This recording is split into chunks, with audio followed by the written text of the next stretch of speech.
Good morning. Why did the UVA professor say good morning? Because Mr. Jefferson wrote that morning was good.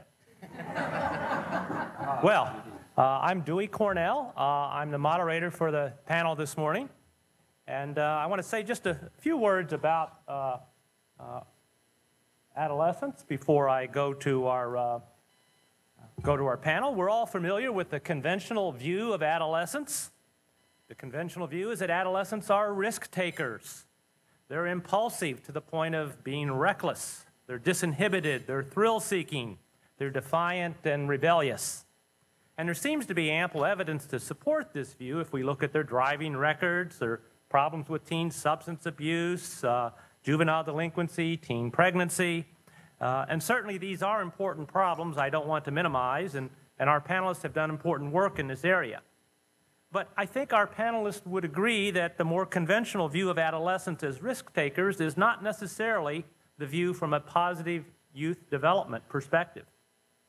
My framing question for this session is, what does adolescence look like from a positive youth development perspective? Is adolescence simply a dangerous period of development when the best we hope for is to minimize risk and avoid dangerous outcomes? Is our goal simply to help adolescents to survive this unfortunate stage of life? In other words, is risk avoidance all we can aspire to? Is there another perspective that deserves our consideration? I think our panelists today will lead us in a different direction. Let's start by recognizing that the worst-case scenarios that we commonly associate with adolescence are just that, worst-case scenarios. And they characterize the most visible and extreme cases. But most adolescents, believe it or not, are not reckless drivers, substance abusers, or delinquents. And why should we characterize adolescence based on the worst outcomes? The positive youth development approach focuses attention on strengths and healthy developmental trajectories. And from this perspective, how might we characterize adolescence? Consider that the list of adjectives that we use to describe adolescents: they're impulsive to the point of being reckless, they're disinhibited and thrill-seeking, and defiant to the point of being rebellious. But are adolescents really all impulsive and reckless? Or from a more positive perspective, are they simply energetic and enthusiastic? And certainly adolescents are full of energy with a tremendous capacity for activity. They're enthusiastic, spirited, and vigorous, full of life. And that quality may sometimes lead them to astray, but that should not blind us to the great value of their energy and enthusiasm. We also call adolescents disinhibited and thrill-seeking, but I would suggest that they're actually courageous and adventurous. They're willing to try new things and go new places. Otherwise, they would never leave home, never pursue a career, and never succeed in establishing themselves as productive adults in society. Finally, although adolescents are also characterized as defiant and rebellious, from a positive perspective, they're independent and innovative, willing to go their own way and try new things. Our society evolves and improves largely because of changes spurred by the young. Their willingness to challenge conventions and makes innovation and discovery possible. So in keeping with the theme of our conference on forward thinking, I think we can reframe the purpose of this panel from avoiding risk to capitalizing on the strengths of adolescence. Our challenge is, how can we capitalize on adolescent energy, enthusiasm, courage, adventurousness, independence, and innovativeness? It's an honor and a privilege to introduce this panel of esteemed experts. Their contributions have shaped the field and advanced our understanding of adolescent development in many ways, as you're going to hear. And in particular, they've helped us respond to problems and concerns experienced by many adolescents. I want to begin with our first speaker. Yesterday, we heard about the 5 C's and then how they became the 6 C's and then the 7 C's. Today, I'm going to present to you the 8th C, Richard Catalano. His research on the importance of both risk and protective factors in youth development and his work developing communities that care model, the social development strategy, are contributions that are so fundamental to youth development programs across the country that he deserves to be one of the C's himself. Dr. Catalano is at the University of Washington. where he's the Bartley Dobb Professor for the Study and Prevention of Violence and Director of the Social Development Research Group in the School of Social Work. Please join me in saying good morning and welcoming Dr. Catalano.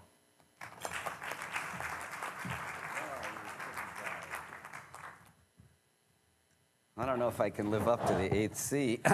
Would that be the Atlantic, Pacific, or Mediterranean? Perhaps, in my case, it would be Mediterranean. As Dewey said, I am a professor and the director of the Social Development Research Group at the University of Washington in the School of Social Work. And our research group tries to do a couple of different things. The first thing we try to do is understand and investigate the predictors of positive youth development, as well as predictors of problems that get in the way of youth development. Like today I'll be talking a little bit about substance abuse and delinquency, but also things like other school problems like school dropout or early school leaving, things like risky sexual behavior, as well as internalizing problems like depression. At the Social Development Research Group, we're interested in going a step further to actually use this information about predictors to develop and then test preventive and promotive programs that promote youth development while preventing problem behaviors. And we've developed and tested, as Dewey said, a variety of family, school-based youth development programs, as well as community-based programs. I want to thank Rich Lerner for doing a lot of what I was going to talk about today. He really did a really good history of the currents and intellectual thought history of youth development yesterday. I think that was a fairly comprehensive theory. Today I'd like to talk to you a little bit about this more sociological history of youth development in the United States. And then I'm going to talk to you about some reviews that we've done and see some programs that have affected youth development. So just to think a little bit about the sociological history and the currents that have driven us to youth development today. Remember, at the beginning of the century before, the 1900s, adolescence first really became a phenomenon, you know, something between childhood and work or getting married. Marriage was delayed, work was delayed. As we moved into the century, it became a distinct stage of growth, and we had adolescence, perhaps for the first time. A lot of different service programs, the mental hygiene movement, things like YMCA or WCA, scouting, 4-H, Boys and Girls Clubs developed around this time. And really these were responses to a lot of families moving into cities from rural areas or from other countries' rural areas into the cities as they pursued work employment. And often these were programs oriented towards young men, to help them get the values of the new society that they were in, the new urban society. Also, we extended education gradually to become universal in this country through the 12th grade, and that, again, was a new current that occurred during this time. By the time we get to the 50s, people started, these adolescents now started causing trouble for the society, and so juvenile crime intervention and treatment programs were first supported by the government. In about the 50s to 1970s, these treatment programs were extended to another group of individual problems like substance abuse, conduct disorder, academic failure, and teen pregnancy. And then in the kind of mid-60s to early 70s, the first kinds of prevention programs were developed, taking their cue from the kind of treatment area and saying, we're just going to focus on a single problem behavior. Most of these programs were ineffective. For instance, in the late 70s, we were commissioned by the Office of Juvenile Justice and Delinquency Prevention, David Hawkins and I, and our colleagues at the Social Development Research Group, to actually review good prevention programs and for substance abuse and delinquency, and look at the effectiveness of those programs. We found about 23 programs that had good enough designs that we could tell if they made a difference. They had a comparison group, either quasi-experimental or a trial, and we found that not a one of them worked at that time. And there was a lot of talk, if you remember, Martinson and others at that time talking about nothing works in either treatment or prevention during those times. In the mid-70s to 80s, prevention programs began to focus on precursors of these single problems. What were the risk factors for drug use? What were the risk factors for teen pregnancy? What were the risk factors for delinquency? And some modest successes began to occur at this time. This led to kind of a really interesting set of conversations that began to happen in the 80s and 90s, where critiques were heard from many different areas of this single problem behavior approach to prevention. In fact, these really interesting critiques were often lively. They involve practitioners, policymakers, and scientists.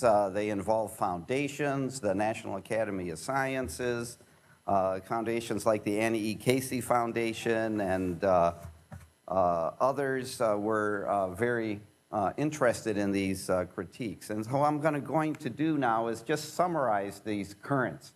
And I'm characterizing them as practitioners and policymakers and prevention scientists, but that's just a characterization. I know many of you are in the room who've had these conversations during this period of time, but what I think was so unique about them is that practitioners, policymakers, and scientists were all talking together, and I think that's what led to the fruitfulness of these conversations. On the one side, practitioners and policymakers were saying we need to focus on focusing on a single problem behavior really ignores the whole child. Prevention scientists were saying, hey, overlapping risk and protective factors for multiple problems says it's not efficient to just focus on a single problem. The focus on the individual downplays the environment. Prevention scientists said this in their own way. Developmental needs and competencies were ignored, and I think a lot of the developmental science happening at that time said yes, most of the prevention, single problem behavior prevention, were ignoring these developmental needs and processes. Karen Pittman and others said the problem-free does not mean fully prepared or developed, and it separates promotion from prevention.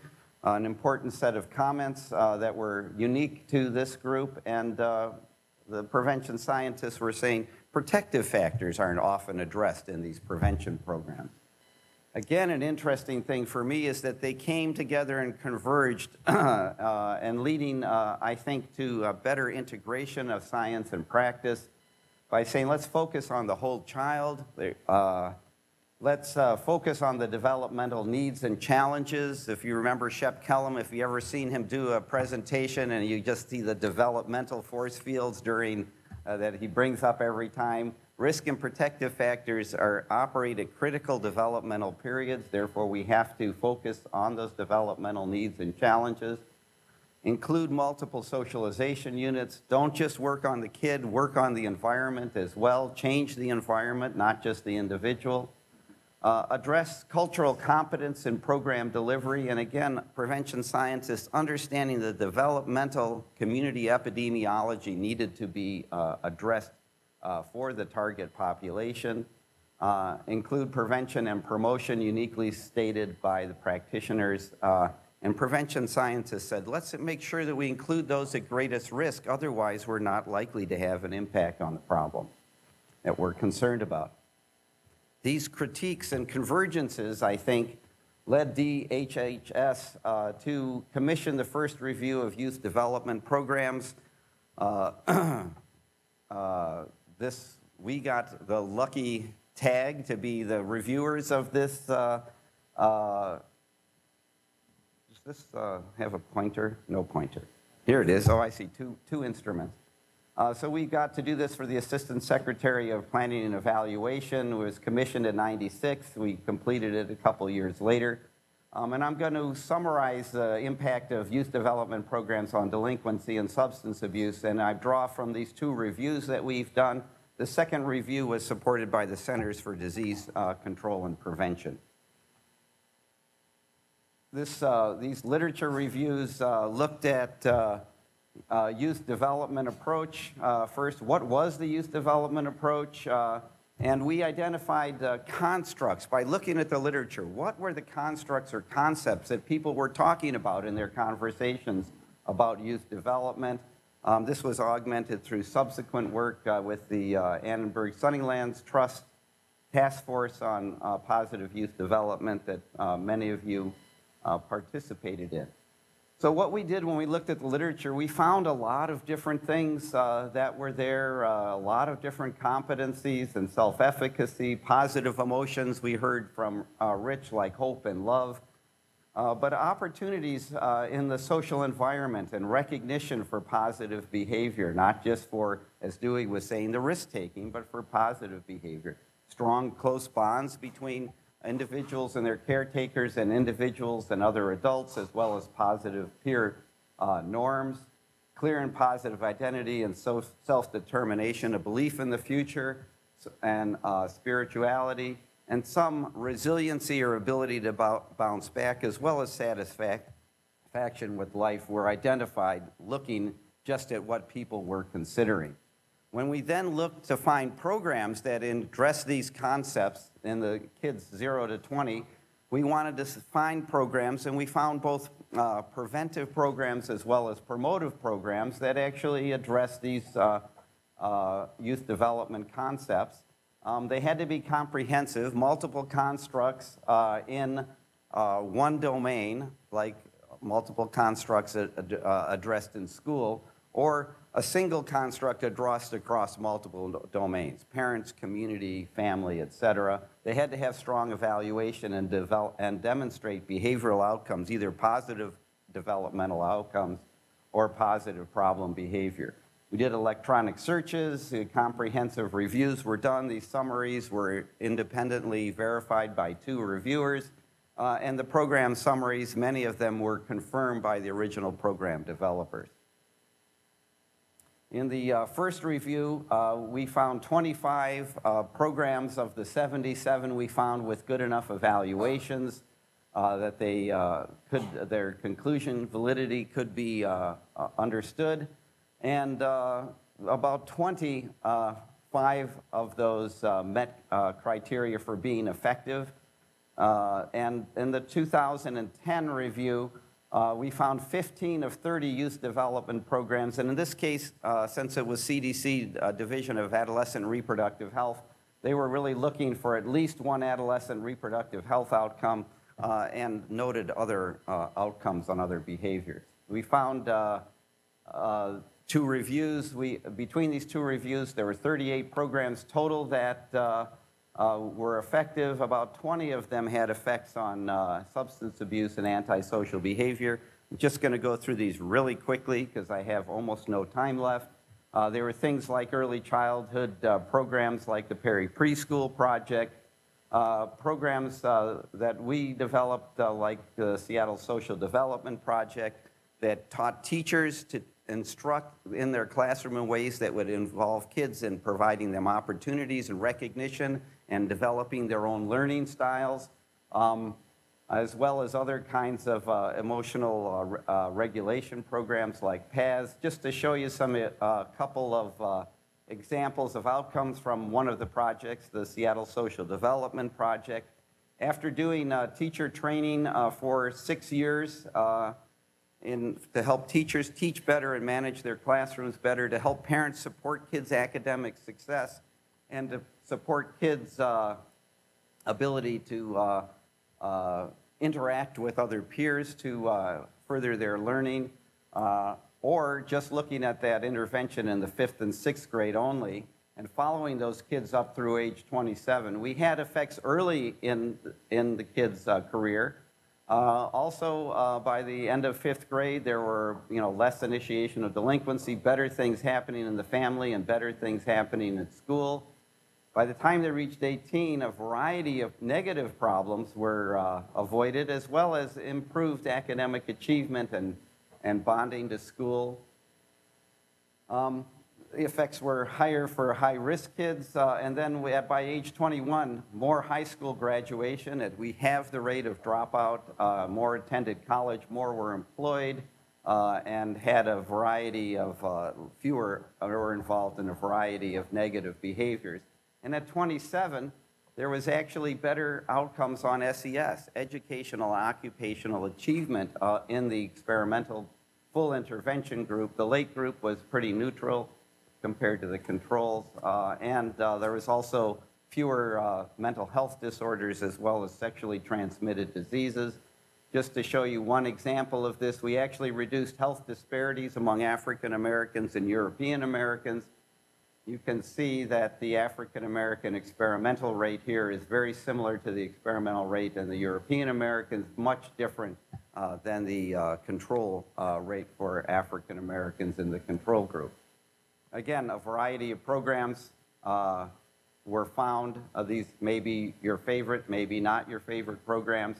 Things that happen in the community, things that happen with parents, all affecting both substance abuse and delinquency and other kinds of outcomes. Characteristics of these programs: most exposed youth to multiple risk factors. They targeted these high-risk groups. They were delivered to mixed gender and race groups, although about a third of the programs were focused on a single ethnic group. Looking at which youth development constructs were addressed: bonding opportunities, recognition, a variety of social and emotional competences, and belief in the future. And about a quarter included things like clear and positive identity.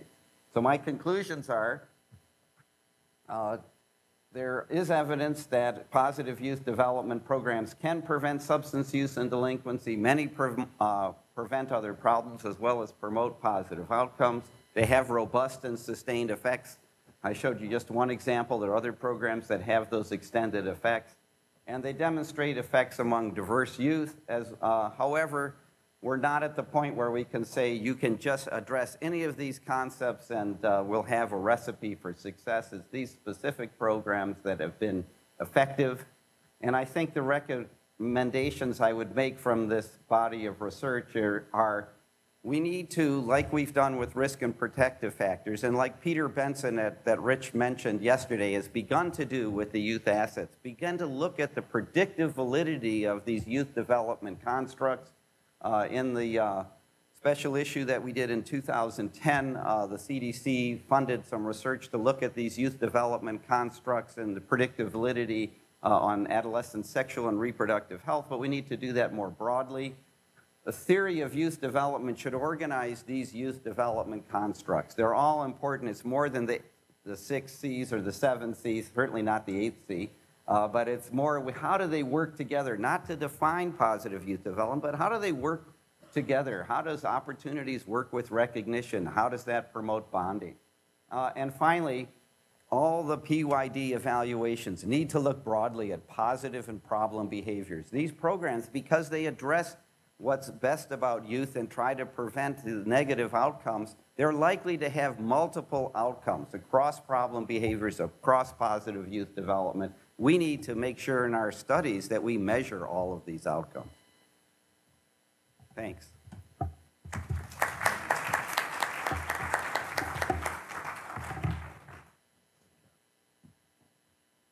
Thanks very much. That was terrific. I want to now turn to Dr. Bruce Simons Morton, who's with the National Institute of Child Health and Human Development, where he's chief of the Prevention Research Branch. His work that he'll be talking about today is on the prevention of motor vehicle crashes in the very young, something that many of us can relate to, having taught our children to drive and wondered about how they would do. But in addition to his work on teen driving, he's conducted a remarkable range of other studies on middle school students, their problem behavior and aggression, on family management of childhood diseases such as diabetes. So he's eminently well qualified to talk about prevention and positive youth development from multiple perspectives. Please join me in welcoming Dr. Simons Morton.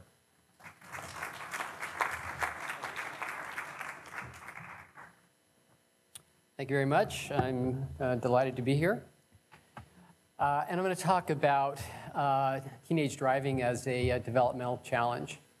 And I'm just going to spend a few early slides describing the problem. So before we start, I want you to forget everything you think you know about driving, particularly about teenage driving. And we're going to talk a little bit about the problem because you have to understand the nature of the problem in order to understand the solution or solutions. So everything that you need to know about the adolescent driving and its risk is in this slide. These are data actually from Europe where people get licensed much older than in the US. In the US, motor vehicle crash is a leading cause of death among children and adolescents. This is also true in Europe. But in Europe, it's typical for people to get licensed at much older ages. In fact, the earliest age of licensure is typically 18. And so you can see in this slide, these are the youngest age at licensure. This is crashes per million kilometers.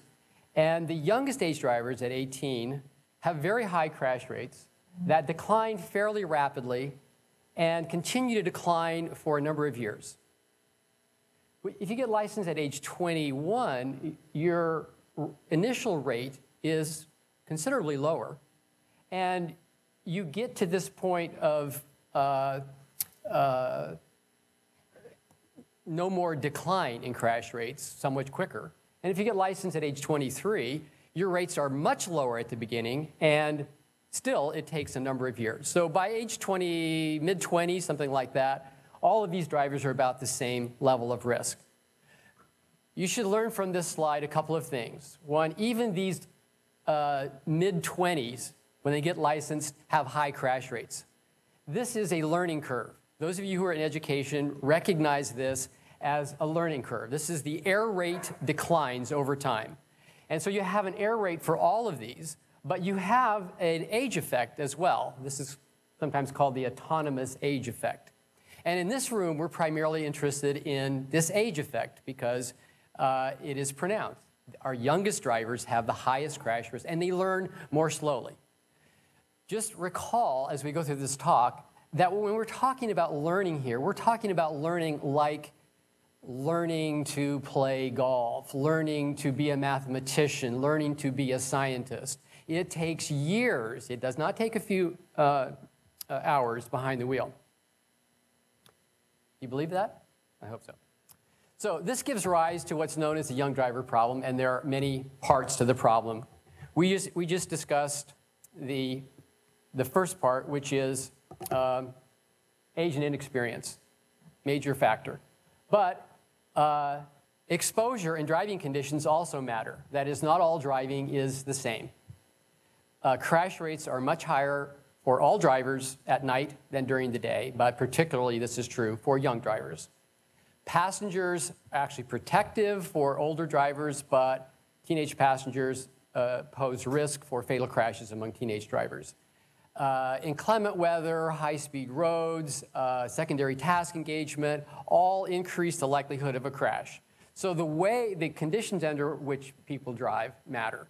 Now, of course, the more you drive, the greater your risk for a crash.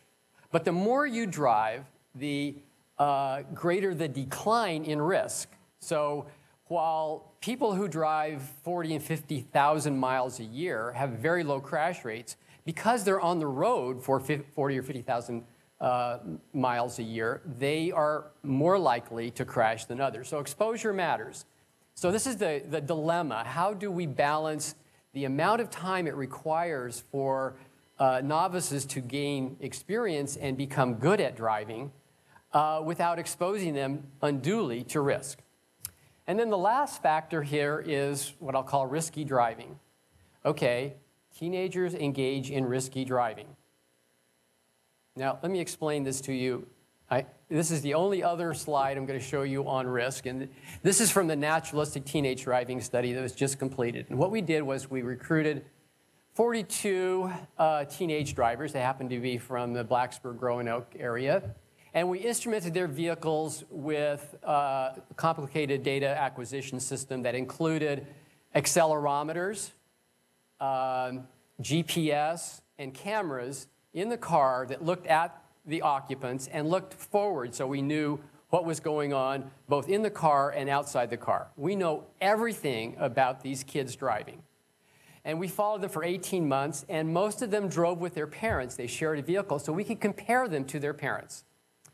What we found on crash rates was that teens had high crash rates, and they declined over time, but remained about 4 times higher than adults after 18 months. These are data on elevated G-force event rates. What is that, you ask? Well, these are acceleration events that you measure with the gravitational force exerted on the car. Basically, these are hard stops. These are sharp turns. These are rapid starts. These are the kind of driving that's really fun, and the adolescents engage in all the time. So if you look at parents, you see that their elevated G-force event rates are extremely low and invariable over the 18 months. You experienced drivers only have an event like this when you slam on the brakes to avoid running a red light, or when some idiot pulls out and you have to slam on your brakes or avoid them, right? This is a rare event. Not for teenagers. They do it all the time. They do it from the beginning, and they do it right to the end. Now, this is we have done other analyses that show that the higher the rate of elevated G-force events, the higher the risky driving, the more likely a subsequent crash. Now, these events don't necessarily cause the crash, but the reason that these are dangerous is because they represent reducing the cushion. You have less time. These all involve acceleration and speed, so you have less time to react, plus you lose control of the vehicle. You have less control of the vehicle when you engage in these kind of events. So this puts you at sort of general risk. Okay, so now you understand the problem. You understand it takes a long time to learn how to drive, and teenagers, for whatever reason, engage in high levels of risky driving. Not all teenagers are the same. Here you see that boys and girls are pretty much the same. It's not just a boy problem here. And we don't know if this is just that this is a style of driving, or whether driving this way is more fun. Well, we know that it is. Or if their teens are just a little clueless and don't recognize the risk. So I've explained the problem to you in just a couple of slides. Now I'm going to explain to you what we can possibly do about it. So there are half a dozen different solutions to the young driver problem. And the first of these is driver education. Driver education is sort of like PE. It's everywhere, but not particularly effective. Actually, I shouldn't say that. Driver education is highly effective at what it purports to do, which is it facilitates teens getting licensed. It only takes 6 hours on average with supervised practice driving by a professional instructor or by a parent for a teen to learn how to manage the vehicle. That's the easy part. You start out with your own teen, and they can't back up. They can't turn left. They can't turn on the lights. They don't know the accelerator from the brake. 6 hours later, they're parallel parking. And you go, my gosh, I've taught my teen to drive. Fantastic. But as I showed you earlier, learning to manage the vehicle is not the same thing as safe driving. That's a very complicated kind of thing. Driver education prepares teens to get their license, many evaluations, no safety effects. And it's not surprising because in most driver education programs, you're only in the vehicle for a few hours. And they really are not designed to teach you safety. They're designed to teach you the rules of the road and how to manage the vehicle. Then there's another area which I'll call teen persuasion, trying to persuade the drivers to drive, teenage drivers to drive more safely, or peers or passengers to be better passengers. Well, there may be some promise here, but there's no evidence. There have been a few attempts, but we have no evidence that these are effective. Now, I'm not saying they couldn't be, but you try to convince your teen to behave differently. It's not really that easy a task. Okay. The third solution is very effective. Graduated driver licensing is the closest thing that we've come to a magic bullet. It is an innovation that rapidly, I mean, over a period of 20 years, was adopted by all 50 states. And in all of the evaluations, there have been maybe a dozen of them, they've shown every program that has been evaluated has showed a reduction in crash rates among the youngest drivers. However, these programs vary substantially, and they're actually not very strict. And in fact, teens don't follow them that carefully, and they're not. Management of the program is really up to parents. Speaking of parents, these three areas involve parents. So I'm going to talk about them a little more. Supervised practice driving, parental management of newly licensed teens drivers, and electronic monitoring. So these are all things that parents can do. So parents can approve when teens get licensed, and the single most important thing a parent can do is delay licensure. Because the older you are at licensure, the lower the likelihood of crash. And second of all, you've reduced their exposure.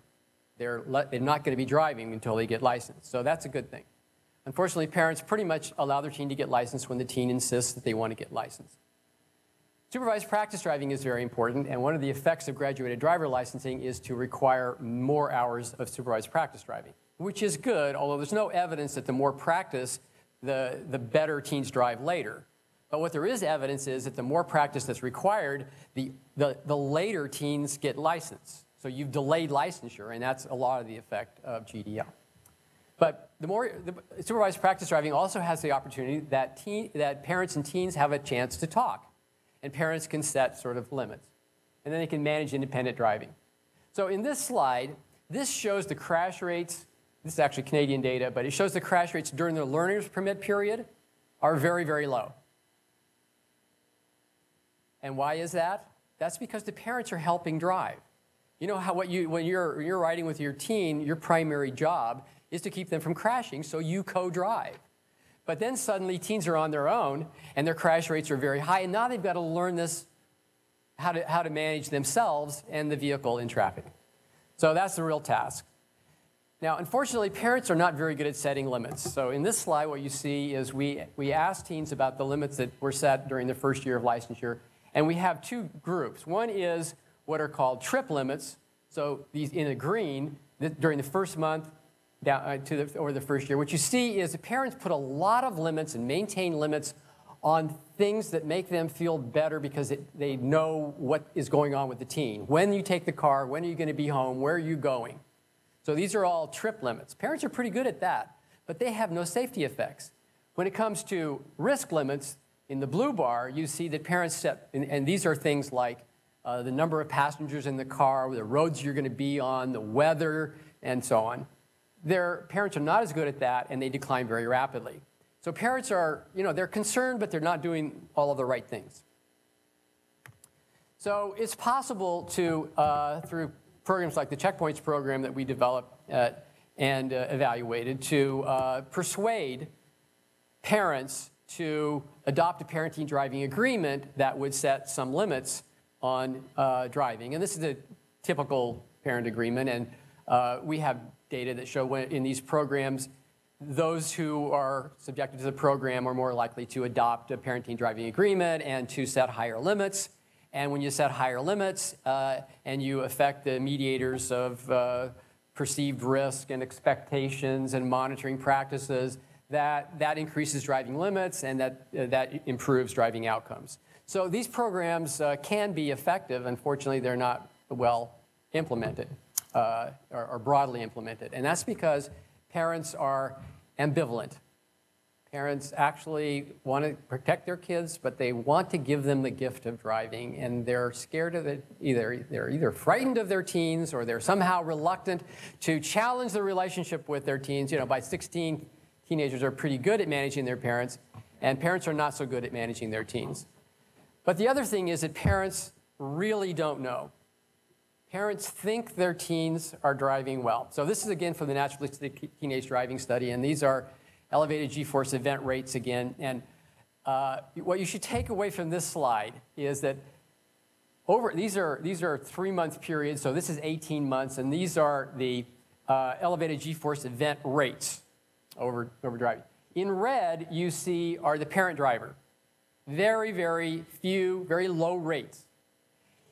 This is the teen when they drive with their parents. They drive just like their parents. They drive safely.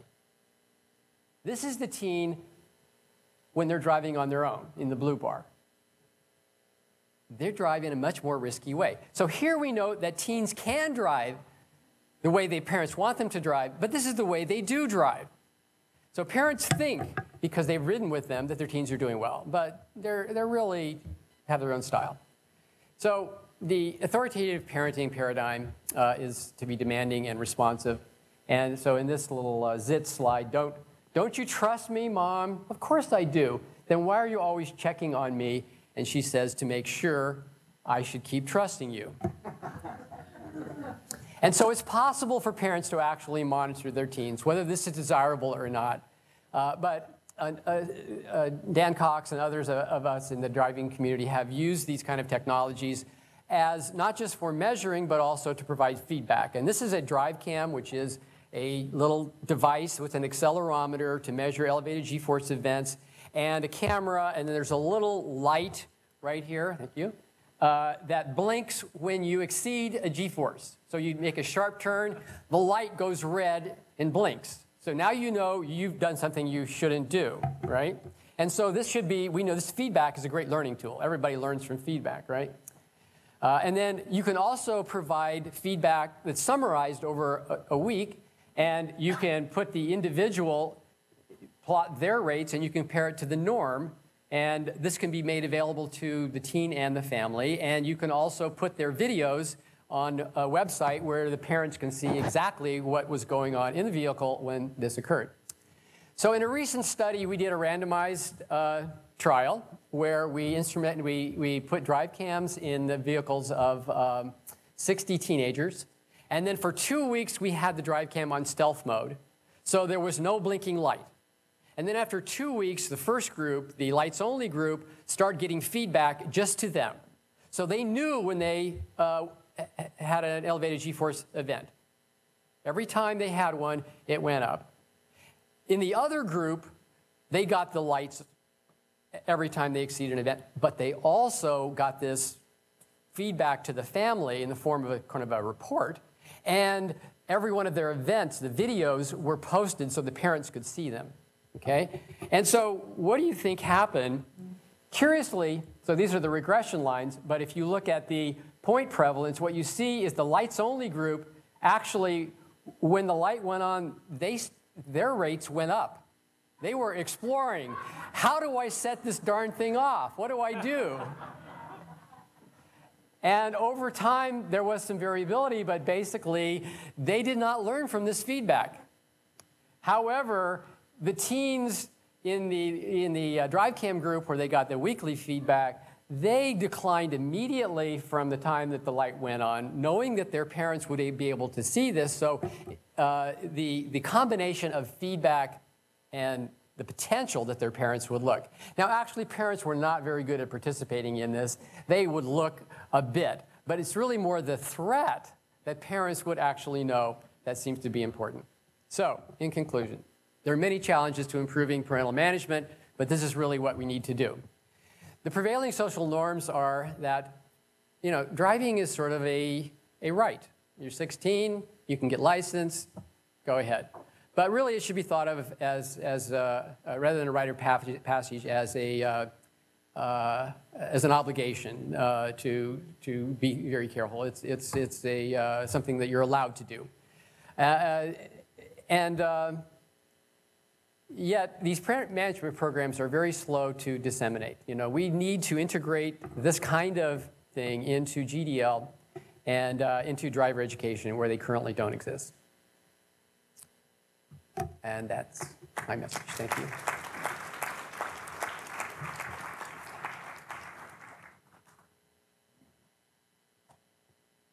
I think that was eye-opening. I'd like to borrow a couple of those slides because my daughter swears that she's a much better driver than I am, and I think you've got evidence to the contrary. Well, our next speaker, who also may be helpful to me, Dr. Deborah Tolman, comes to us from the City University of New York, where she's the professor of social welfare and psychology at the Hunter College School of Social Work and the Graduate Center. She founded and directed the Center for Research on Gender and Sexuality at San Francisco State University, and she's written most extensively on female adolescent development. Please join me in welcoming Dr. Tolman.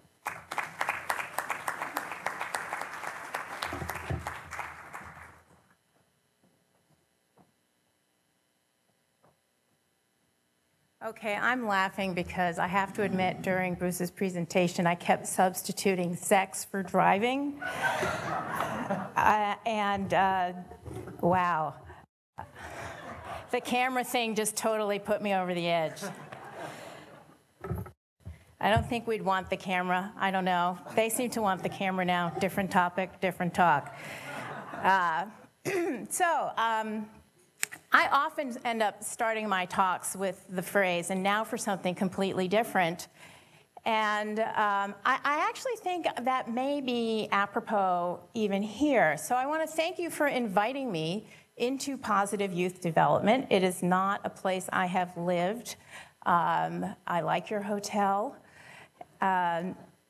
But I've also noticed a couple of things. So I do want to talk about where we are heading in adolescent sexuality research, and as kind of an outsider in a way looking in, kind of take up some of what seems to be embedded in positive youth development as it may become more evident in looking through the lens of sexuality. So sexuality, I noticed, didn't come up much yesterday. One time, I think it might have been John, mentioned sexual risks. One time. Today, we also had a better outcome being less sexually transmitted diseases. One time. And I'm not arguing that that is not, in fact, better to have fewer sexually transmitted diseases, but I actually suggest that this is endemic of how we are sidestepping sexuality writ large. What would actually be a positive way to think about sexuality? All right, let's use Dewey's concepts. Energetic, adventurous, courageous, enthusiastic, innovative, independent. How anxious are you? I have a 16-year-old teen male, by the way, so I'm completely rattled by the driving thing, even though he's not driving. And in whispering, admittedly, with Rico about this sex for driving thing, he said, well, you know, would you really want to have your boyfriend come to, was it the boyfriend? The boyfriend come into your house. We were talking about monitoring, right?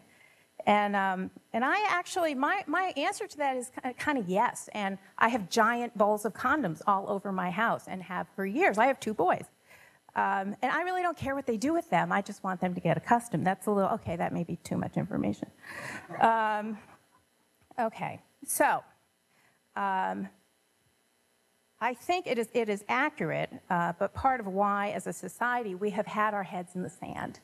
This is one, it's like a special island of freak-out sexuality.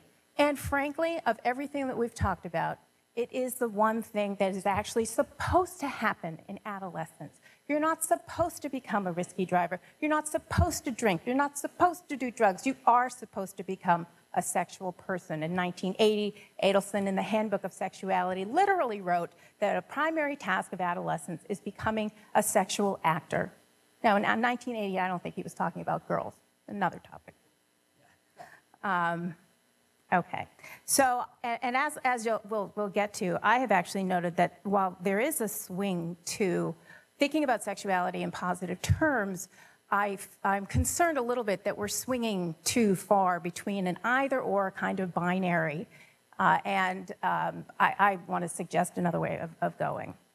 So, generally, the research on adolescent sexuality, and I can speak more to research than programming, has come out of the framework of sex is bad. make them stop. This is research that has been driven by a public health agenda, which I think, frankly, has been shot through, as I say here, with a moral panic. And we have moral panics about sex all the time. We go to war, we have a moral panic about sex. We're worried about the economy, we have a moral panic about sex, and it's about teen sex, because we feel like we can, we're entitled, we're supposed to. And so I think that also obfuscates and obscures our ability to think clearly about how we might be supportive of adolescent sexuality development. So we focused on STIs and unintended pregnancy and children having children, that epidemic that, by the way, wasn't an epidemic. And some of the assumptions embedded there are, frankly, heteronormative. And almost all of this research has been on girls, right? And you could argue, well, it's girls we're worried about.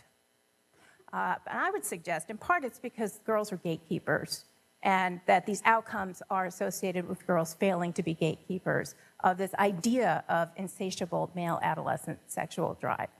And I emphasize idea, because I think it's satiable, and I think it's controllable, and I think boys can be accountable, and I think if we offer them some other ways of thinking about their sexuality, they'll be happier, better people. Okay.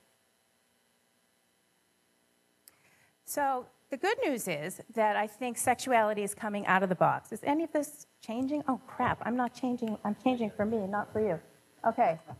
There's my, isn't that fun? Ah, stop, sex is bad. Okay, thank you. Sexuality out of the box.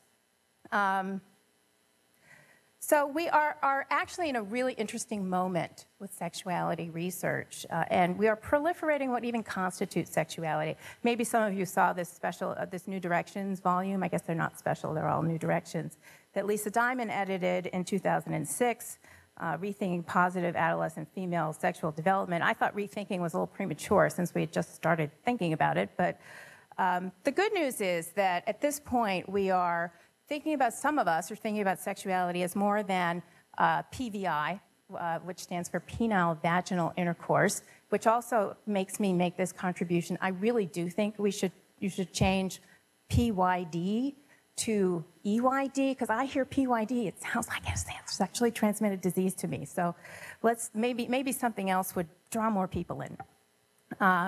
That we're looking at sexuality as more multidimensional these days, and that the goal of a lot of this research is beginning to be about understanding in order to support young people, rather than predicting in order to suppress them. All right. Okay. So positive sexuality suggests that maybe it's not just a bad thing. And this is another similar kind of let's think more positively about sexuality. Stephen Russell did a special issue of Sexuality Research and Social Policy that actually was 2 volumes because there was so much to actually say, which is, again, good news. Some of us are looking at sexuality as an expected dimension of adolescent development. That this is part of being a whole person, part of a whole person perspective, a part of a person in context perspective. A part of healthy development, that sexuality is part of it. It's not a matter of eliminating sexuality in order to have healthy development. But how do we think about healthy development with sexuality braided in? And also relational, to think about sexuality as a relational process, which I know is very consonant with what you all have been talking about for a long time. We've seen some shifts in questions, right? Not just counting, accounting, how many times, with how many people, using birth control protection or not. No one asks how good, how happy, how much in love, how embodied, right? Those are not the questions we ask. But I do think we're moving in that direction. And I also don't think those are the only questions we should ask either. That pendulum swing, it's not all the way that we need to go. Maybe we need to go there before we get to the middle. Okay. The sexual orientation literature, which has really burgeoned in the last decade, I think also offers us some more ways to think about sexuality writ large. Again, attraction and behaviors and identity are the things that comprise the orientation literature, and I think that those are actually helpful ideas for us to bring to sexuality as a developmental process in adolescence. People are looking at motivations, again, not to quash them, but to try to understand them. Approach and avoidance is a social psychological concept that some people are now looking at adolescent sexuality with. It used to be that people looked only at adults with approach avoidance ways of understanding sexual choices or behavior. Okay. So I was given the privilege of doing the review. Did everybody see the JRA Decade in Review issue? It's great. It's really nice to have a Decade in Review. I was asked to do the Sexuality Decade in Review, which I did with Sarah McClelland.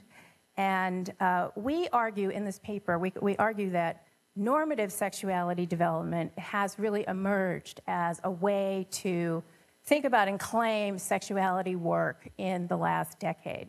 And that we found a critical mass of research that was not from a risk perspective. First time, really, enough, a critical mass, about 20%. And you'll see at the bottom, we looked at 710 articles because this is a cottage industry. People study this a lot. I do think funding has a lot to do with this, frankly, and the way that we think about our funding strategies around sexuality. And I can tell tales out of school about that. We talked about sexuality development, kind of supplanting sexual development. So there's more to sexuality than getting breasts and pubic hair, which is what sexual development actually is, and that we might want to think more broadly about the different dimensions of development that may be happening in the context of sexuality. We also found, again, that there is a body of research that shows kind of positive qualities and consequences. There's a whole body of work now on sexual selfhood or sexual subjectivity. New views on sexual behavior. We actually identified how virginity has emerged as a sexual behavior on the one hand, and that more and more young people are choosing to have anal intercourse, and it's something that we are starting to look at, and we really need to think about how we're going to do that since we're just beginning to. That's a real way to clear a restaurant, by the way. My experience. Sexual socialization in the 21st century, what should we be thinking about? And we look in the last decade and we see people have been thinking about great things. Religion as positive and supportive. Media as having a variety of kinds of ways for young people to think about sexuality. I know we have a whole media panel, I won't go into that. And yet, 80% of those articles are entrenched in this predict and control risk paradigm, still. 80%. It's a lot. But we got away with something, I think, a little bit in doing an entire Decade Review article on 20% of the literature. But I do think it was very important, and we were supported by the editors in this, to make a declarative statement that we have evidence that this is a normative part of adolescent sexuality development, and we need to think about it that way. Okay. So I don't have a lot of time. I don't think I'll get through all my slides, but and I saw the name of the panel. I was a little bit flummoxed, I have to admit. I actually thought maybe I'll change my title to Avoiding Risk Avoidance. Avoiding risk avoidance. Because I'm having trouble thinking about how risk avoidance, without some unpacking or repackaging, really fits into positive youth development. It kind of seems like taking what we've had and like sticking positive stuff on top of it, right? That there's an underbelly of a kind of a cumulative approach, and adding positive, I think, is a fantastic and important opportunity for not doing the following, not retaining a fundamental public health conception of sex. The behavior is bad. So this is with sex as an example, which I know is not a front and center topic here, but still maybe a helpful outlier example. So what might a paradigm shift look like if we were going to think about risk, not in terms of avoidance, because that's one dimension of dealing with risk. So Sarah and I suggested that there's a kind of a both and quality that you really have to look at when you look at sexuality. We can't just say it's positive. We should only look at the good stuff, because that's not realistic. That's not the real lives of anybody's sexuality, right? And adolescent sexuality, which we've held up as a kind of a special thing, is actually part of a lifespan development. Adolescent sexuality is part of developing over your lifespan. And we really have kind of made it a very rarefied arena of concern, when in fact, the issues that come up in adolescence are going to follow us for life. So there are a wide range of strategies for understanding and experiencing bodies. And I really want to emphasize this, because the more I do this work, the more I think being embodied, the opposite of what we're all kind of thinking in a way, living in your body, actually knowing what your body is saying to you, which also means knowing what your heart and mind are saying to you, is really a fundamental thing that we should be trying to understand. And Sarah and I suggest that thinking about sexuality in terms of both managing risks and developing positive patterns for adulthood may be a way to go, to take the both and approach to sexuality research for adolescents, and frankly, through the lifespan. So I have more slides, but I'm going to stop here because my time is up. Thank you very much.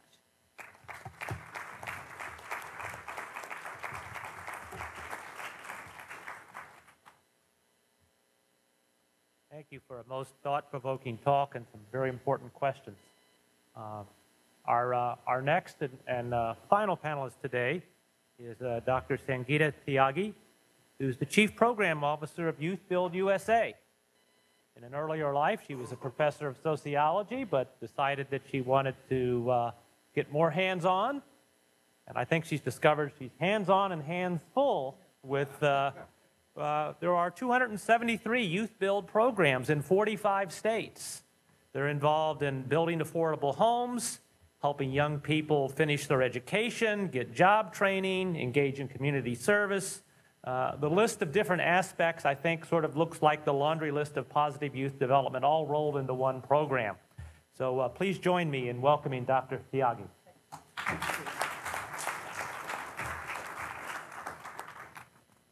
Good morning. It's great to be here. Thank you for having me.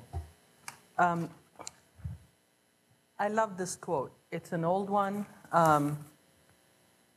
but it really does capture so much of what we're trying to do. There's a lot of love in Youth Build, and someday we're going to spread it around the world. This is a 17-year-old young man who said this, right? So, I'm going to talk a little bit about what we're learning in our work at Youth Build. I'm going to describe the model briefly, talk about the lessons that we've learned and continue to learn every day as we think about strategies that re-engage some of the most disconnected young people in our society. I'm going to describe the model and then tease out some of the elements that we found to be successful. And in terms of the panel, sort of the whole notion of risk avoidance, I would say that actually our young people, just sort of building on Dewey's start around, shift in paradigm and terminology, are actually really resilient young people living in risky social situations, right? So when you look at the sort of structural realities around poverty in urban communities and rural communities, when you think about the unstable sort of family situations that a lot of our young people are coming from, and you think about the failed school systems from which they've either been pushed out or left of their own accord, really for them to be where they are in their lives and for them to have made a choice to re-engage is a fairly resilient move on their part. So that's the sort of frame within which I want to make my comments today.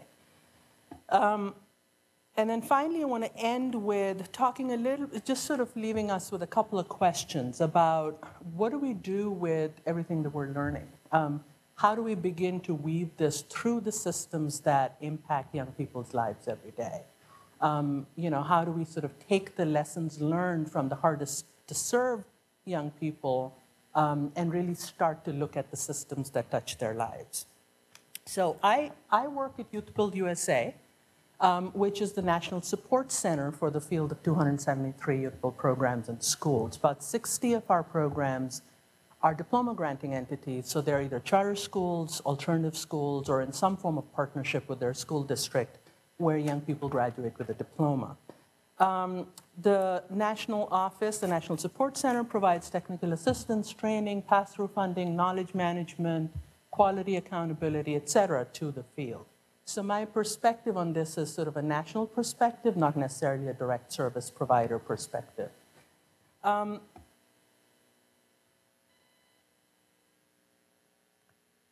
So just to say a little bit about what is Youth Build, right? A comprehensive youth, career, and community development program that serves low-income youth, 16 to 24-year-old, who've dropped out of school or been pushed out of school. And this is an interesting slide because, you know, in every piece of the message that young people get at Youth Build from the day they walk in, it's something bigger than their own life, right? It's about giving back to community. It's about they're in something that's more than just sort of helping to get their own life back on track, though that is a fundamentally important piece of what they're trying to do there.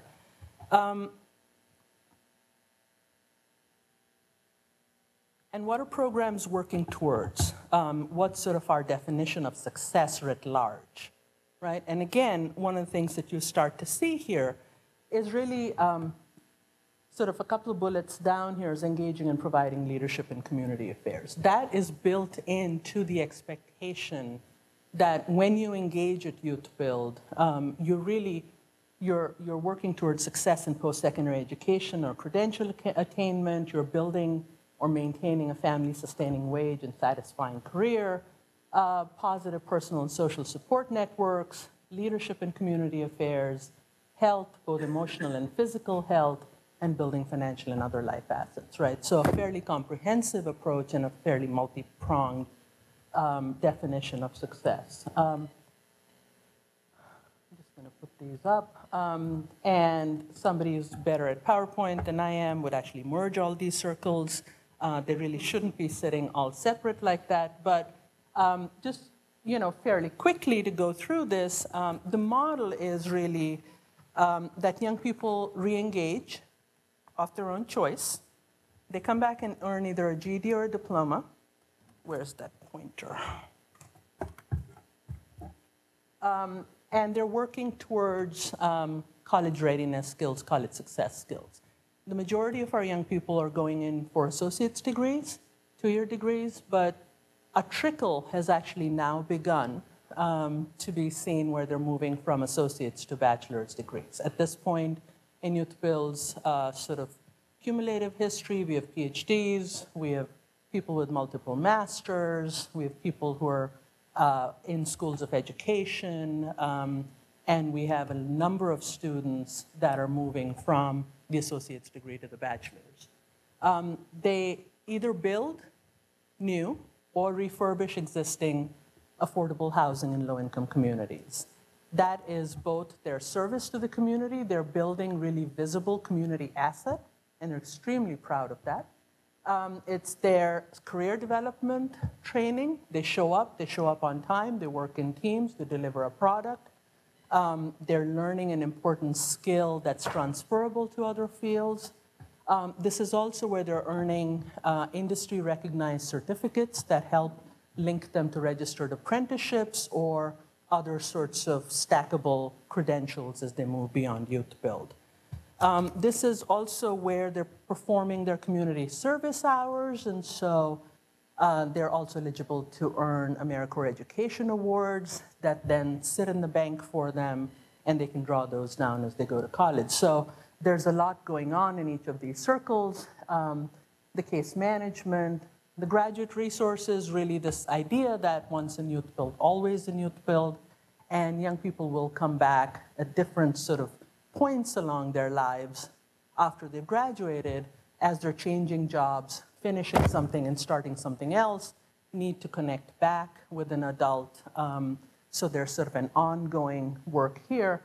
And then really the leadership piece sitting at the center, right? With the fundamental belief that without that, really all we're doing is being a social service organization as opposed to a social change organization. And the fundamental belief that young people actually have something to say, that we need to take that seriously, and that ethical, trained leaders need to emerge from within the low-income communities that they serve. And so a real sort of critical linchpin of this work is about how do we develop those leadership skills, how do they integrate both in the classroom, on the construction site, through their case management work, really every aspect of their experience with Youth Build. Just quickly, who are these young people? Well, actually, let me just move here. Roughly the demographics of the young people we serve. 32% of them are adjudicated, 31% of them are parents themselves, and a very large number of them are in caregiving roles for other family members. And the average age of a Youth Build student is over 19.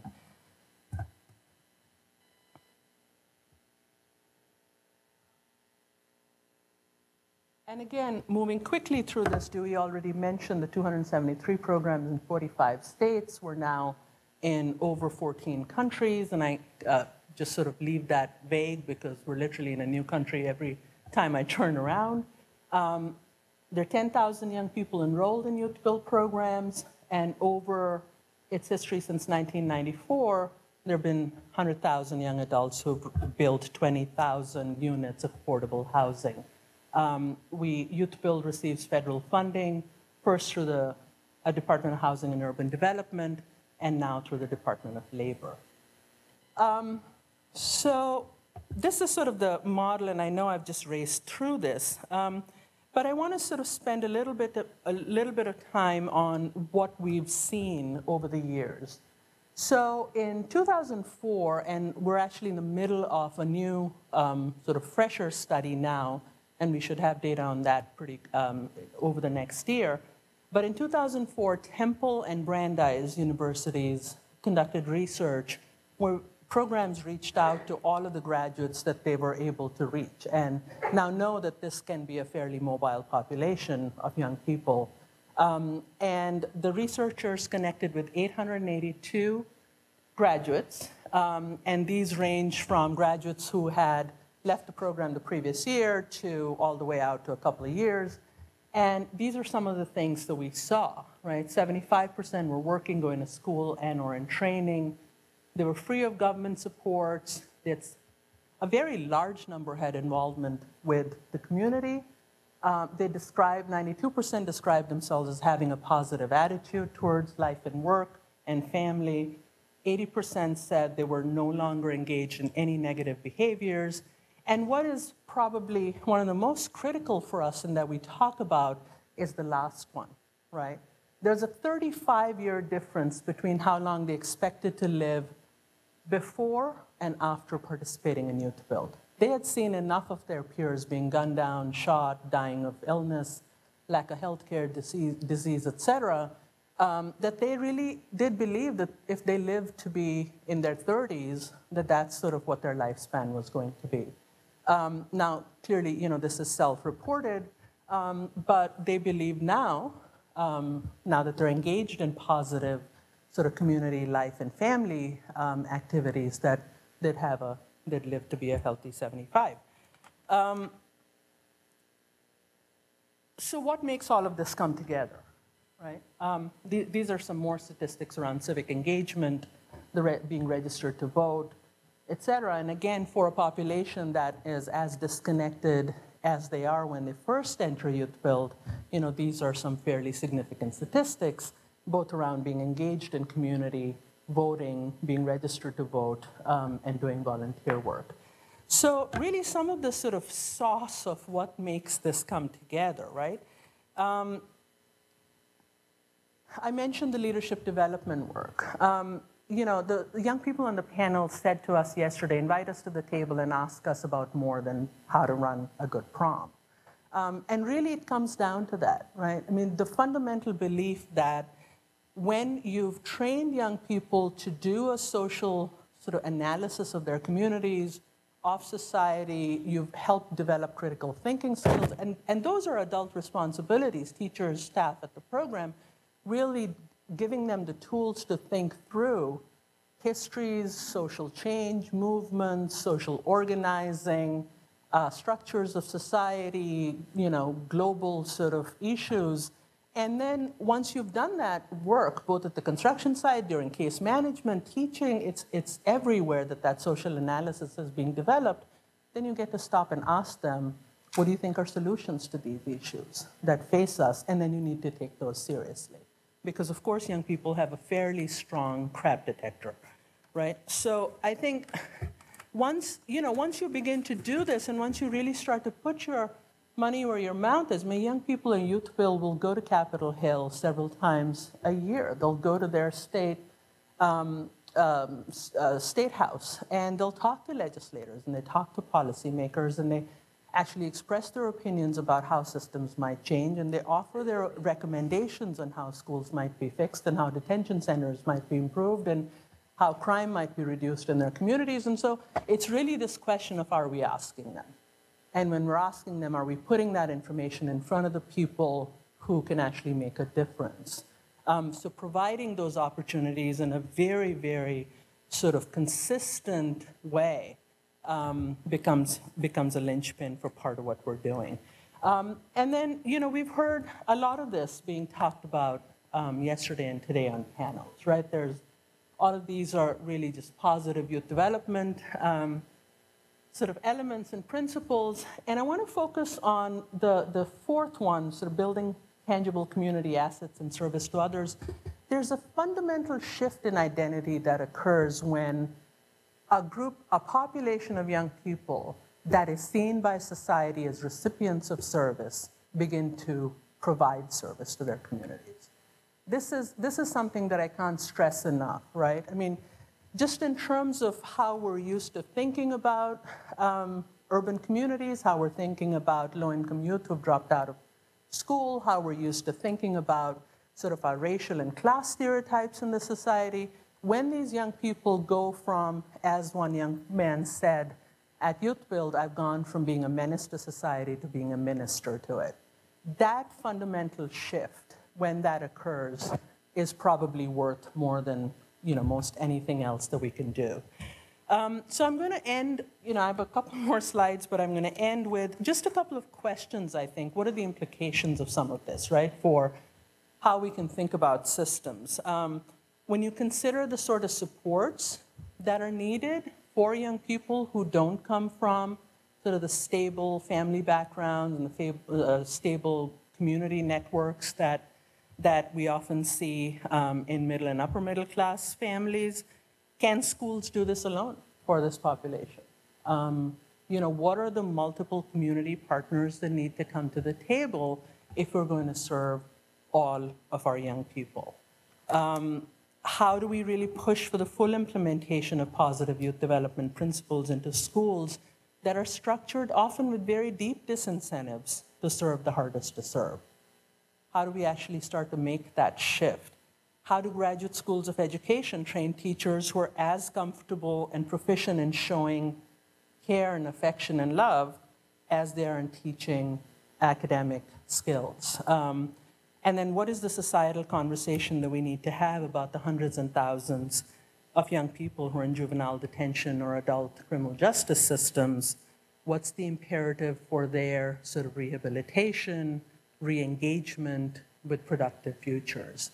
So important questions, but I think fundamentally, how do we change the public will and public discourse so that we really feel like we need to serve all of our young people and not just the ones that are doing well? And I think higher education certainly has a role to play as well in, sort of really starting to knit the K through 12 higher ed and workforce development systems together for a much more sort of seamless transition for young people who don't have the supports built into their families and communities. Thank you.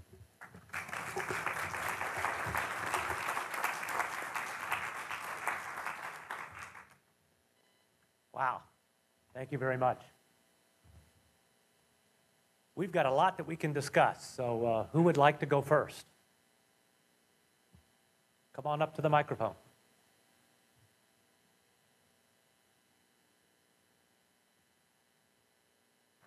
Deborah, you didn't let me down, Dr. Tolman, whose research I've been following for a long time. I have a few things I want to say.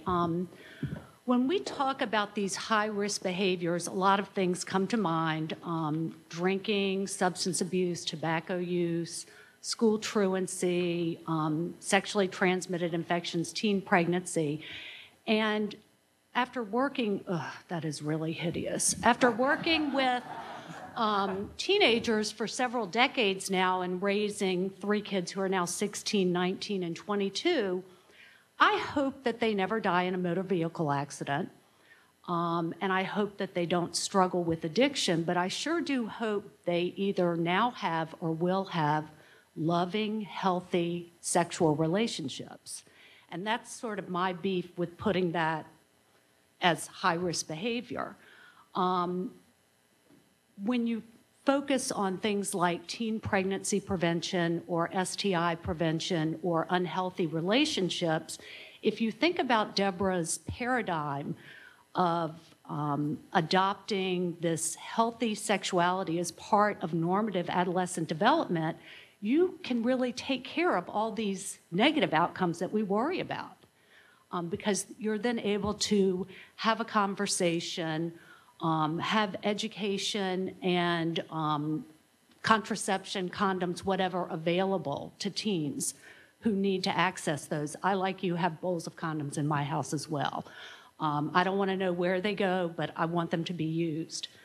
I was at a training a few years ago for sexuality educators who I would think would adopt this paradigm, and I was really disturbed when most of them felt uncomfortable ever acknowledging a teen sexual relationship as healthy. I mean, automatically you said teen sexual relationship, and they all said that's not healthy.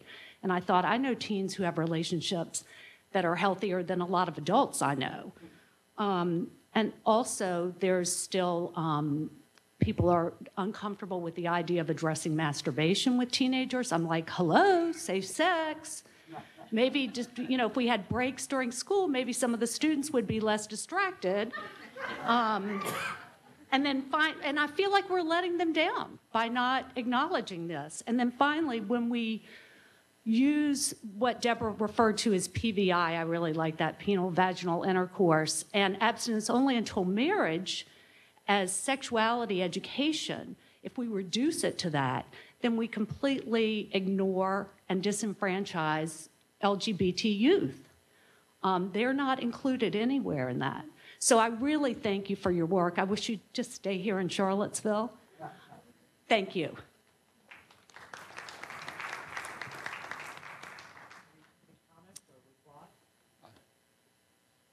You do realize we're in Virginia. We're asking questions about sexes verboten. But isn't there an ad campaign that Virginia is for lovers? Yeah. Yes, and that's as risque as we get. Could everybody get married here? Yeah, could everybody get married? Right, there you go. And we're off. Thank you. Go ahead. I just wanted to have a suggestion for everyone here. I've been kind of in the area of positive development for at least 10 years. And even now, the very word positive makes me cringe. I can't say it without my superego kind of calling up a counter-narrative that is about risk and concerns and the challenges of coming of age. And I know a lot of people here, and all of us at some time, are talking about risk behavior, problems, challenges. And I'd just like to suggest that we try and get a virus in the field that you have the same kind of conscious response with that, that I would encourage all of us to develop a similar inner voice or counter-narrative that when you hear the word risk problems, that you also call up a voice that says, oh, that you cringe a little bit and call up a voice that says strengths, resiliency, compassion, that we keep in mind, all of those potentials residing within all or at least most adolescents. Thank you.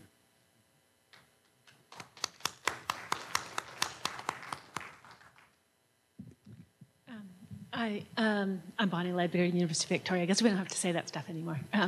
I'm so excited about the technology for G-force event rates, Bruce. I think this really has some potential, I think, for helping us to understand teenage drivers and what could make a difference. And I guess I'm interested if you could actually look at their faces and their behaviors in this camera and give some weigh-in on what I see kind of a contradiction in what you're saying, that they're thrill seekers, that they're out there, you know, having a good time, looking like they're really having fun, versus they're inexperienced, they're worried, they're not looking far enough ahead, they're making jerky turns, they're responding too late. Can you imagine the technology could pull those apart at all? Sure. I mean, actually, we don't. Our data show that teens engage in a high level of risky driving, but it's not necessarily risk-taking. It's risky, but we don't actually know how intentional it is. It may be, for some, highly intentional. The only psychosocial predictor of the variability in this is those who report having friends who engage in high levels of risk, substance use or driving related, for example, are more likely to engage in similar behavior. So my main point is that driving is something that is complex and takes a long time to learn.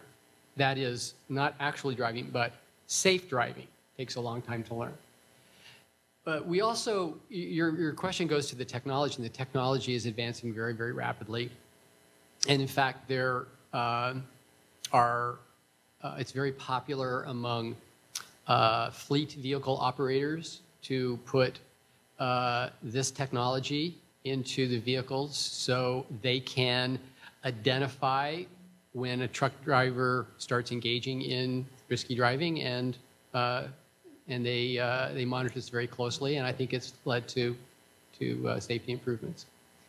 The other point I want to make is that because when you have cameras in the car, you know what activities the driver was engaging in just prior to the crash or near crash. And we actually know something from both the naturalistic teenage driving study and from the precursor, which was an adult study called the 100-car study, that the single most important factor in a crash, write this down, this is the single most important factor in a crash, is the length of the time the driver's eyes are off the road. So looking away from the road for a period of 2 seconds or longer doubles the risk of a crash. And why is this? It's because when you're not looking, you can't see, and something is going to happen. We've done, and curiously, so this is not blaming teenagers. Teenagers are actually fantastic with technology, but let me give you an example. We put adults, a sample of adults who are experienced, and a sample of teenagers on a test track where there's a lighted intersection. So we have them drive along, and then there's a technician in the car who gives the driver a cell phone and asks them to collect some information. Our adult drivers are absolutely horrible at this task. They can barely dial 3 numbers and then look up. But when we give them the cell phone, and they start the task, we turn the light yellow. The adults invariably dial a couple of numbers, and then they're nervous, and they look up, and they stop. Teenagers, on the other hand, are fantastic with the cell phone task. You give them this cell phone, and they are all over it. They have dialed the number, they've gotten the information, and they've run the red light. Yeah. But I really will answer your question. I have one other one, too. Which is, can you use this technology to improve? And there are commercial programs like DriveCam that are designed to get parents to adopt the DriveCam, put it in the vehicle, and look up the information. These programs are not well evaluated, but in the efficacy trials show that the risky driving among teenagers with drive cams in the car declines rapidly. I have one other question, too, around the idea of parent control in this age group. We study this transition to young adulthood, and it's not a point where parents are as involved. Many of these kids by 18, 19 are moving out. They're, I think, targeting parents for the really high-risk 18 to 25-year-old group is probably not hopeful. And as you say, the parents were not very involved. And I wonder if the effect of the feedback profiles was not as a parent threat or as the threat from parents saying, oh, you're not going to get the car, but it was really information that each individual could get about the profile of their behavior compared to a norm. And then we're back into this, if you give them the norms and they can see their own theories against their norms for their population, maybe we change their behaviors. And thinking about how to really use these technologies and strategies to give people personal feedback. I mean, the potential for that, not as a big brother watching you, but as a potential for being able to print out at the end of the day how many jerky drives you and what your progress is in stopping that behavior. I just think this is amazing technology, and I hope that it could be used in a positive youth development approach. Yeah. Thank you. Next, Steve Hamilton, Cornell. I'd like to surface an issue that Deborah put on the table and that I saw implicit in Sangeeta's presentation, and Rico, you may be the best position to answer it. Is there anything that could be done to establish a better balance between the research on risks and the research on positive youth development as exemplified by the Youth Build fantastic program that's been understudied compared to a lot of others? Well, there's several things that I hope that we're doing as field building exercises. That first review was really, commissioned because just what you're saying, there wasn't much done on this. So what did we know? Well, when I did this review in prevention in the late 70s, nothing worked.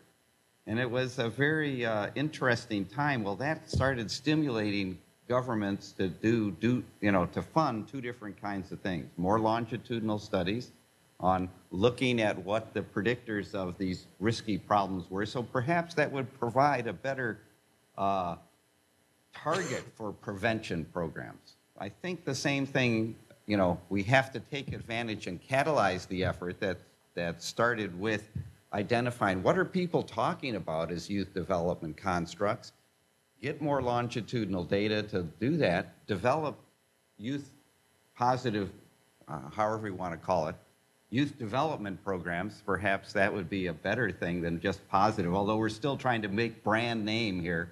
So to say, this is better, it's about positive development, not about these risky behaviors. But to get enough going in that area so that our programs could be based on good longitudinal evidence as well about what are the things that promote adolescent healthy sexuality or good job skills and coupled with education. What are the things that could do that so that we'll have a bigger government investment on that side of things? Because one of the things that, again, we showed in both reviews these programs, these youth development programs, have widespread effects on positive and negative behavior and last a long time for many of the programs that have longitudinal follow-up, long-term positive effects. Those are the kinds of, that's the kind of evidence that we want to get, long-term career trajectories, you know, taken from a high-risk population that maybe had fewer opportunities and, you know, now have, you know, long-term life trajectories. But we need to have the research funding focused on just those kinds of studies because we're now certainly underprivileged in this area. I'd actually like to raise another query. There hasn't been a lot of talk either about methodology. And I think one of the things that may enable us to hold these contradictions and complexities may actually have at its root queries about methodology, right? Because when you're isolating particular predictors to look at particular outcomes, it's very hard to identify contradictions, right? And one of the ways I've gotten to some of that complexity has been through narrative methods and other kinds of qualitative methods where finding you could find positive things and negative things at the same time, and in fact, they're all twisted together, and trying to control for one or the other is really yanking everything out of the equation anyway. So that might be another conversation that would be worth having, is how to think about the interplay between methodology, questions, and then the overall framing of what it is that, and how it is that we're asking questions about supporting young people's healthy development. Thank you.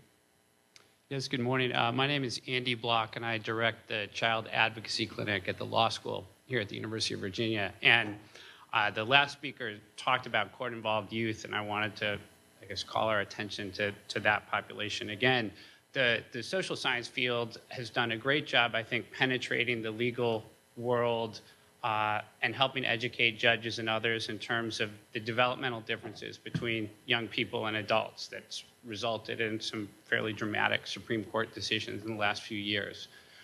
Where I think the legal world could still stand to benefit from a lot of the research that's been discussed at this conference is in this reframing of thinking about adolescence in terms of positive youth development as opposed to risk avoidance. And when kids come before courts, or when kids are getting disciplined in school, and when people are making individual decisions about adolescence, there's still this risk avoidance model. And we think, how can we minimize the harm to the school? How can we minimize the harm to the community? How can we incapacitate the child?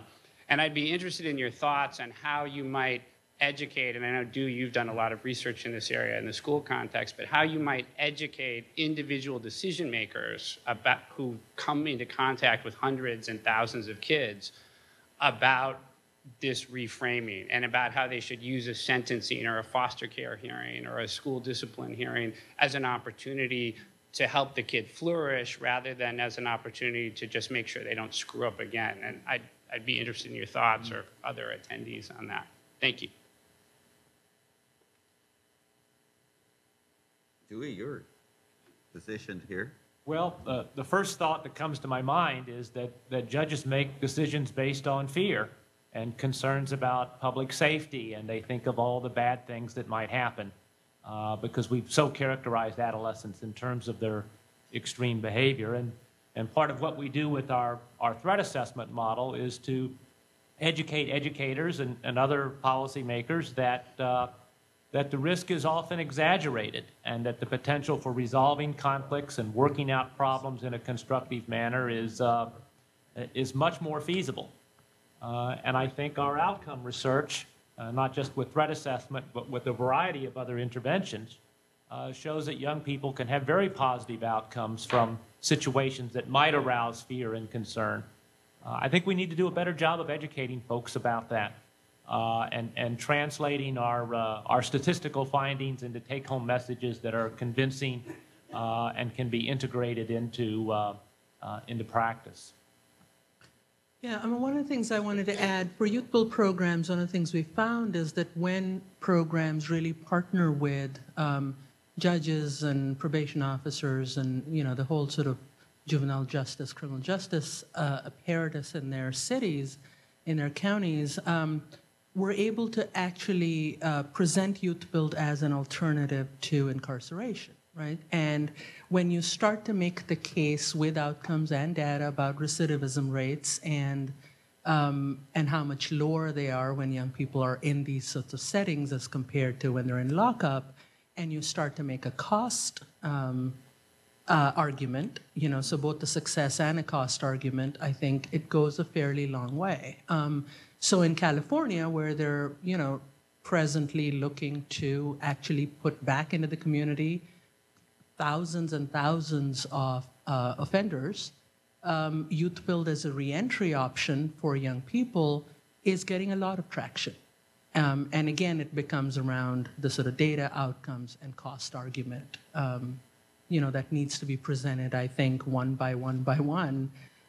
We have done a lot of work with attorneys general in, you know, across the different states. We've tried to get in front of judges to make the case, try to get in front of a lot of different sort of officials up and down that food chain. Just from an evidence-based perspective, the worst thing you can do for a kid is to put him in a correctional institution or secure care, a secure residential setting. Both of those have high rates of recidivism, and not only that, but they're the most costly alternatives.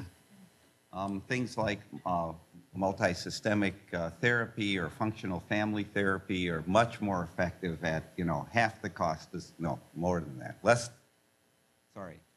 Depends on where you're, you know, how much a secure care facility is. It can be over $100,000 per year per kid, you know, when you have, you know, a fairly expensive multi-systemic therapy option. It's $17,000 per kid, and more likely to produce a kid and a family in a system that are more integrated in the community afterwards, rather than a career criminal that often happens from correctional settings. So not only that, but when you know, provide the youth training skills, et cetera, and it was so great to see that Youth Build is not just an employment opportunity, but an educational opportunity. Putting those two together are what's most effective for young people, particularly young adults, that are making that transition. So it seems like it's a very clear message. You can see what's happened in the redirection project in Florida, getting kids out of the institution, getting you know, these kinds of therapies for kids instead. Much reduced recidivism at, you know, millions of dollars savings in the state. Who is next? Thanks, Judy. Brad Brown from UW-Madison again. We've talked a little bit about positive and positive youth development. I just want to call our attention back to the third of those terms, development. And drawing on some of Bruce's findings, showing the success of DriveCam and graduated driver's licenses, and thinking about development, I wonder whether or not it really is time for SexCam and graduated sex licenses. In this sense, Are you saying I'll be able to do observational research? Well, here's what I'm saying. Here's what I'm saying. That I think our society looks upon many of these events in the life of young people as events. You have a driver's license, the right to drive, or not. You've had sexual intercourse, or not. You can vote, or not. You can drink, or not. Whereas what we're seeing from the research on driver education is that this is a gradual process in which individuals need to be introduced to the full event whatsoever.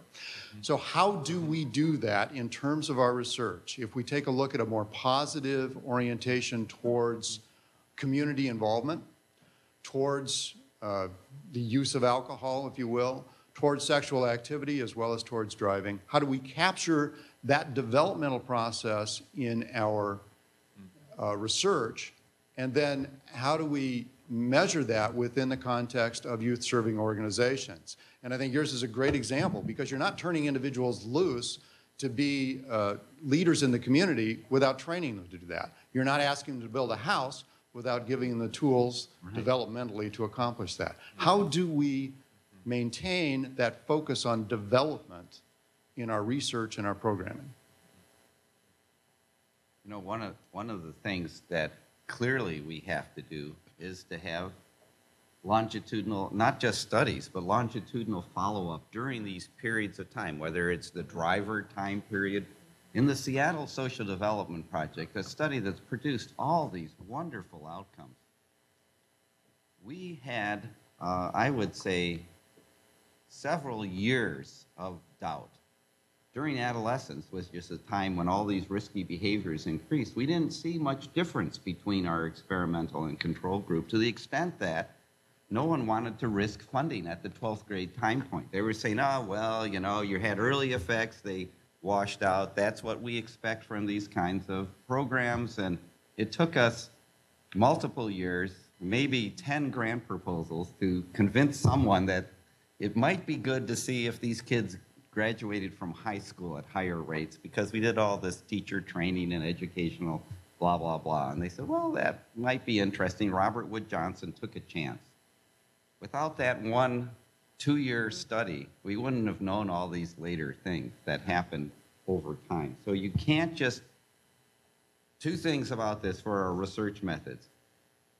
You've got to pick the right developmental outcome at the right time point, and you've got to be able to have longitudinal follow-up in these studies. They, you know, I would say that when long-term follow-up, there is some drop-off and there's some kind of things that happen. We saw a drop in school commitment when these kids got to middle school, same old teachers doing the same old thing. But although it dropped off in the experimental group, it then maintained at a level which was much higher than the control group, which continued to do a downward slide through 12th grade, perhaps leading to higher dropout rates, whatever. But you really have to understand the developmental epidemiology in order to evaluate these types of programs. Sorry, too much. Yeah. Good, good. One more, and then... Let me just add one other thing. I mean, you know, so age is an imperfect proxy for development. Adolescents are, you know, we tend to lump them all together, but if you've been around kids, you know that 6th graders are not like 7th graders, or not like 8th graders. You know, and so what might be perfectly normal for a 16 or 17-year-old sex or drinking or experimentation with substance use, which might not be particularly risky, is a huge risk factor for a 12-year-old. And I think we tend to lump adolescents together. What our driving research shows that, you know, a matter of months really matters. Every novice is lousy at driving, but older teenagers learn faster and they're at lower risk. And this shouldn't surprise us, because this is true in almost everything that we know about adolescence. Yes, final comment here. Yes, I'm Judith Torney-Perta, again from the University of Maryland. I'd like to try to bring together a couple of themes that I've heard and then ask a question to the panel. Steve's comment about balance and some of Brad's comments also, to talk about what a trajectory for research that did have this kind of positive dimension to it might look like. And I wanted to make a comment, first of all, about the fact that this center that we're here under whose auspices we are meeting is called the Center for Effective Development, not the Center for Positive Development. And I was wondering if that has a message for us in some of the work that we might be talking about, or trajectories. And secondly, I'd like to comment on the methodological issue that you can often, if you use person-centered cluster analysis type methodology, find out a great deal even from large-scale data sets. It's kind of on the way from mean-centered, variable-centered research toward mixed methods, which I'm all in favor of, but they're in many cases are expensive and difficult to mount, and sometimes the cluster analysis, such as analysis I've done with Cluster's a mixed method. You have to name your cluster. Right. Yes, that's true. That's true. And as a matter of fact, that's beginning to have, I think, some impact on even some of the variable-centered research where people were saying, well, what does this mean? Anyway, All right, but to the outcome measure issue, which is what I'd like to ask you a question about. If you remember, one of the first things I had an opportunity to say here had to do with the fact that people are calling a variety of these things non-cognitive outcomes, which really bothers me since it's very vague and hard to hold on to. I've been trying to think of other alternatives, and I wondered both what you thought of them or if you had a better idea for an umbrella term. And the ones I thought of were personal and social capabilities, executive functioning, some variety of self-regulation. Do you like any of those? Do any of those capture the positive side of these kinds of behaviors and others that we've been talking about? Or do you have another suggestion? Because if we could just center on a couple of ways of talking about positive outcomes, maybe we could get away from the risky sexual behavior, risky driving, et cetera, et cetera. I really like personal and social capabilities as something to incorporate into research, and I would guess into prevention and practice as well. I think that sounds like it could hold a lot of different dimensions of development that would incorporate what is called cognitive and what is called non-cognitive, and I agree with the troubled binary there. I had this experience when we were doing the first review. And we brought a bunch of positive development experts. There wasn't much expertise in the field at the time. There were thinkers and and we sat and we spent the first day and we went through a whole pad of easel paper saying, well, what are positive outcomes? And what would they be? And so we just went on and on and on. At the end of the day, one of the people said, this is madness. Not only is there an easel paper full of these wonderful positive outcomes, but not everyone would agree with each of these. And we're never going to get out of Dodge, you know, if we have to come up with either a label or a list. And so what happened, and the advice that I got from that group, which is what drove, said, how do people think about it in the literature and what are they saying? Capture those elements. Let's leave it to theory to find out eventually what the you know, mega concept is. Rich has got a great measure. You know, other people have been trying to put this together with, you know, it's multidimensional. Let's try to help theory guide our language is what I'm trying to say here. And let's really get to a place where we have youth development theories, not just, you know, concepts and data points and arguments between positive.